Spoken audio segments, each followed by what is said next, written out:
Jangan lupa untuk like, komen, subscribe, dan nyalakan lonceng notifikasinya agar kamu mendapatkan video terbaru dari channel Taufik Adiatma.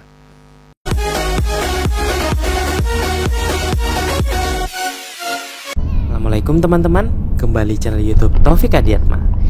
Di video kali ini merupakan lanjutan dari perjalanan saya di Jalan Trans Kalimantan yang sudah dimulai dari utara perbatasan Indonesia, yakni dari Kota Tarakan, yang sudah saya buat di video part pertama. Dan teman-teman, jika ingin menontonnya bisa mengklik link di sebelah kanan atas dari video ini. Nah, untuk perjalanan di part kedua ini akan dimulai dari Kabupaten Berau, yakni dari tempat tinggal saya sendiri di Kecamatan Gunung Tabur. Dalam perjalanan ini sendiri dilakukan bersama dengan rombongan keluarga saya yang lain dengan menggunakan 3 mobil. Perjalanan ini sendiri dilakukan untuk keperluan dari acara pernikahan saya yang akan dilakukan di Tanah Grogot di Kabupaten Pasir pada bulan Maret yang lalu. Saya dan keluarga juga sudah melakukan pemeriksaan rapid swab antigen dan juga mematuhi protokol kesehatan dalam perjalanan ini dengan menggunakan masker serta dengan menggunakan hand sanitizer dan juga mencuci tangan ketika berhenti di tempat-tempat tertentu. Perjalanan ini sendiri juga dilakukan dengan santai dan tidak terburu-buru karena memang beberapa kondisi jalan itu tidak terlalu bagus dan banyak sekali jurang di sekitar jalan.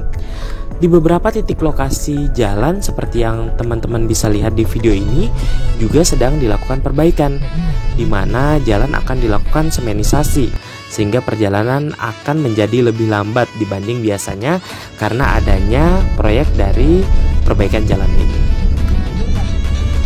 Selain itu, karena kontur daerah Kalimantan yang berbukit-bukit dan banyak pegunungan menyebabkan laju kendaraan juga tidak bisa terlalu kencang dibanding dengan jalan yang lurus karena tentunya akan sangat rawan sekali dengan kecelakaan. Nah, sekarang kita sudah sampai di daerah dari perbatasan untuk Kecamatan Teluk Bayur, yakni di daerah Labanan Makmur. Di sini terdapat korps dari Armet untuk Kabupaten Berau dan juga kita sampai di kampung dari Tumbi Dayak.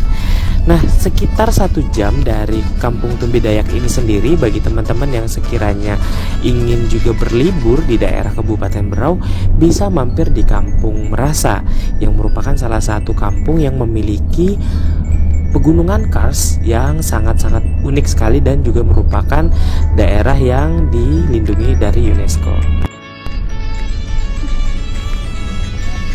Sekitar pukul 17:45 saya sudah sampai di daerah Sungai Kelai yang merupakan salah satu kecamatan yang merupakan perbatasan dari Kabupaten Berau dan juga Kabupaten Kutai Timur. Nah, ketika sudah sampai di daerah perbatasan ini, ada yang memilih untuk melakukan istirahat di daerah Kelai ini dan ada yang memilih untuk melanjutkan lagi perjalanan hingga nanti sampai di daerah dari Kutai Timur.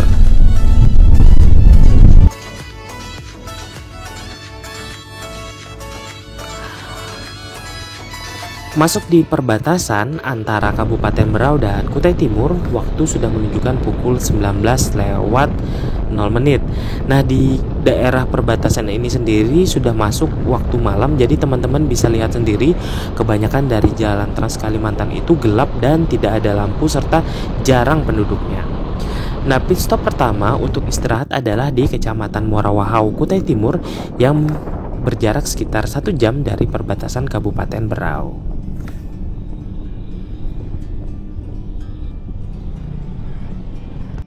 Ini sudah sampai di Wahau.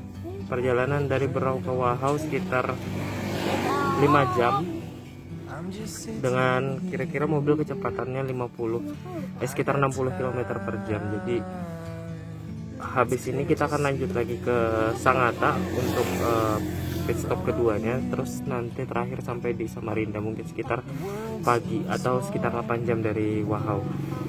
Nah, untuk yang teman-teman baru pertama kali perjalanan Trans Kalimantan atau lewat darat di Kalimantan memang perlu waktu yang lama karena medannya juga agak sedikit susah, jalanannya juga banyak yang rusak.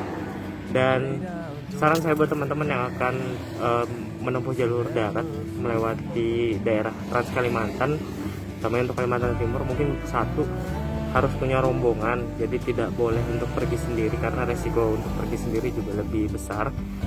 Terus juga kalau bisa dalam satu rombongan juga ada yang mengerti mesin mobil, jadi kalau misalnya ada masalah atau kendala di mobil juga bisa ada yang mengatasi. Kemudian yang ketiga, paling tidak sedia HT kalau misalnya teman-teman pergi berombongan, jadi bisa saling komunikasi, karena banyak titik di daerah Kalimantan ini yang masih belum ada sinyal handphonenya, jadi agak susah untuk komunikasi kalau misalnya tidak ada jalur komunikasi lain yang teman-teman punya, kalau hanya mengandalkan handphone saja. Terus jangan lupa juga kalau misalnya bepergian ini isi bensinnya dulu yang banyak, karena untuk tempat pengisian bensin atau SPBU di sekitaran Jalan Trans Kalimantan itu sedikit sekali, hanya di beberapa titik kecamatan ataupun ibu kota kabupaten saja yang punya. Kemudian yang selanjutnya juga jangan lupa buat teman-teman, kalau misalnya untuk perjalanan Trans Kalimantan, kalau yang baru pertama kali mengikuti perjalanan di sini, mungkin bisa ngambil waktu dari pagi hari, karena kalau malam sangat gelap sekali, karena ya itu tadi penduduk di Kalimantan itu nggak terlalu banyak, jadi sebagian besar jalanan yang akan teman-teman lalui adalah hutan. Nah, mungkin untuk footage yang pertama yang pada saat perjalanan tadi lupa untuk diambil karena handphonenya, dan juga untuk yang kamera itu sendiri tadi lupa di charge, jadinya banyak baterainya yang tidak bisa dipakai. Nah, nanti kalau kita sudah sampai di Sangatta kita akan update lagi perjalanannya ini. Dan buat teman-teman semua jangan lupa juga untuk subscribe juga di channel Taufik Adiatma, agar nanti teman-teman tidak ketinggalan info-info terbaru yang akan saya upload setiap minggunya. Dan satu juga untuk teman-teman yang akan mengikuti perjalanan di Trans Kalimantan ini, sediakan antimo ataupun juga obat anti mabuk yang lain, karena memang untuk rute jalanannya sendiri sangat banyak belokan, sangat banyak tikungan, dan sangat berliku-liku, jadinya buat teman-teman yang tidak terbiasa untuk jalanan-jalanan seperti itu akan mudah untuk mabuk di perjalanan. Dan juga jangan lupa untuk makan dan minum terlebih dahulu sebelum di perjalanan, karena memang untuk beberapa spot itu agak lama sekali untuk sampai di beberapa kecamatan yang punya restoran ataupun orang yang menjual makanan. Jadi paling tidak persiapkan bekal juga pada saat akan memulai perjalanan.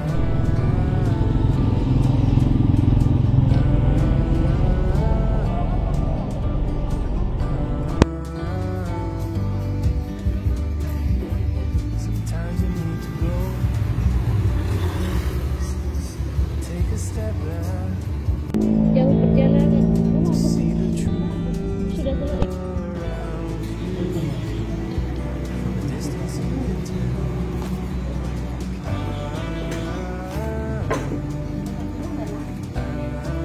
Di rutenya sendiri untuk perjalanan darat dari Berau menuju ke Samarinda itu kita harus lewati beberapa titik. Yang pertama tadi dari tempat saya sendiri, dari Gunung Tabur, itu kemudian berjalan ke Teluk Bayur, dan stop pertama kita tadi ada di Kelai. Kemudian yang selanjutnya adalah di Muara Wahau yang sekarang kita datangin untuk istirahat, karena di sini banyak beberapa tempat makan dan juga tempat rest area yang bisa teman-teman gunakan kalau misalnya menggunakan perjalanan dari Trans Kalimantan ini. Dan jangan lupa juga kalau misalnya teman-teman ada perjalanan darat seperti ini selama, nah itu beberapa yang kita temui di jalan seperti truk-truk CPO atau truk kelapa sawit, dan juga untuk truk yang mengangkut minyak itu sangat banyak sekali berlewatan dengan kita. Jadi saya harap teman-teman juga hati-hati kalau misalnya menyetir pada saat malam hari di Jalan Trans Kalimantan ini. Nah, untuk selama masa pandemi ini juga saya harapkan teman-teman kalau misalnya untuk melakukan perjalanan, usahakan satu tetap mengikuti protokol kesehatan, dimana teman-teman harus tetap menggunakan masker seperti ini dimanapun teman-teman berada, dan jangan lupa untuk cuci tangan, dan jangan lupa juga untuk membawa hand sanitizer seperti ini. Jadi kalau misalnya sewaktu-waktu tidak ada air untuk cuci tangan, bisa menggunakan hand sanitizer. Nah, semoga nanti kita perjalanan ke Samarinda juga akan lancar. Nanti teman-teman tetap ikuti update dari vlog untuk perjalanan saya ini.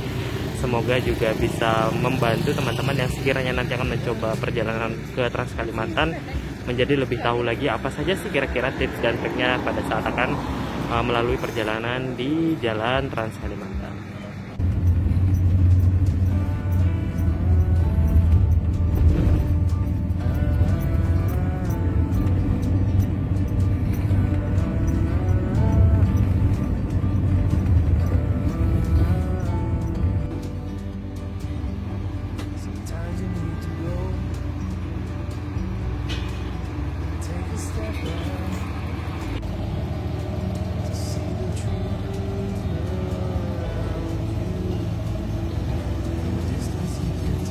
Sekarang sudah jam 3 subuh, kita baru sampai di Sangatta.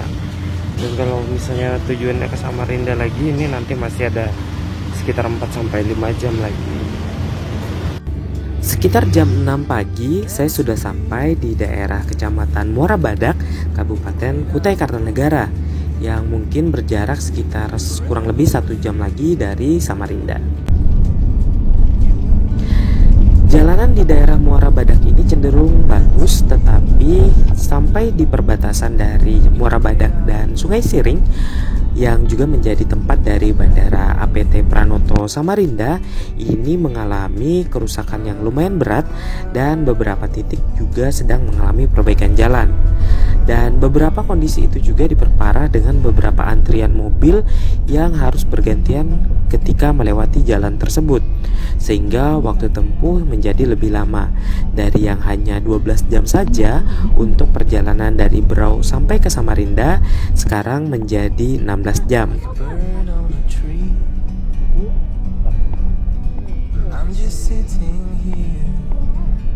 Beberapa jalan juga tampak ada yang mengalami banjir dan juga genangan air, sehingga pada saat perjalanan kita harus menjadi lebih berhati-hati lagi karena takutnya ada lubang, dan juga kita berlewatan dengan beberapa kendaraan berat dan kendaraan-kendaraan besar yang lain.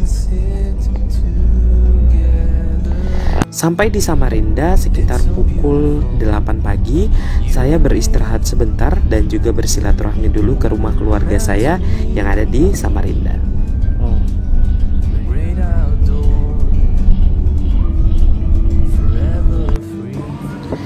Jam 12 siang, saya melanjutkan perjalanan kembali dari Samarinda menuju Balikpapan. Kita melewati jembatan Mahkota 2 yang merupakan jembatan terbaru di Samarinda yang juga menghubungkan melalui tol Samarinda Balikpapan atau tol Balsam. Untuk masuk tol ini sendiri tarifnya sekitar 43.500 dengan waktu tempuhnya hanya sekitar 1,5 jam jika dibandingkan melalui jalur Bukit Soeharto yang menghabiskan waktu sekitar 3 jam. Jadi waktu tempuhnya setengah kali lebih cepat. Untuk menyeberang ke Kabupaten Penajam Pasar Utara melalui Balikpapan itu tidak bisa untuk melalui dari jalur darat karena belum ada yang bisa terhubung. Jadi harus melalui penyeberangan feri. Sekitar jam 8 malam saya sampai di Kabupaten Pasir. Saya menginap di Hotel Media Syariah yang berada di tengah kota Tanah Grogot dan dekat dengan Plaza Kandilo dan tepian Siring.